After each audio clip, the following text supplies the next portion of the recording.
All right, 19 says what additional information is needed to prove the triangles are congruent using angle, angle, side. So for angle, angle, side, we need two angles and a side.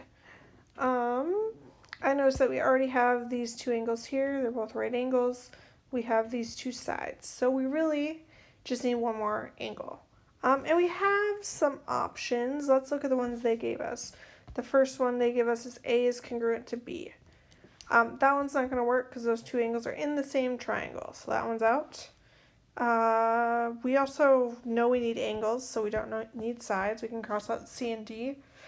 So my last option is going to be angle A is congruent to angle D. That one is the one that's going to work. When you do that, you have an angle side, an angle side. So our answer is going to be B. Angle A is congruent to angle D.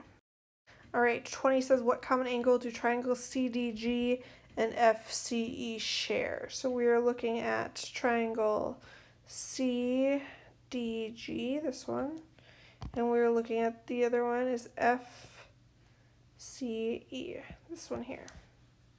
So I'm really just looking for the parts that overlap. I noticed that we have this one here that overlaps. That is angle it must be F.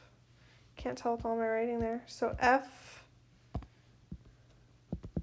C, E, and then we have this one here, which is angle DCG. I would say that those two are the common angle. Both triangles use that angle C as an angle. You do need 3 letters just because there's so many angles in that little corner.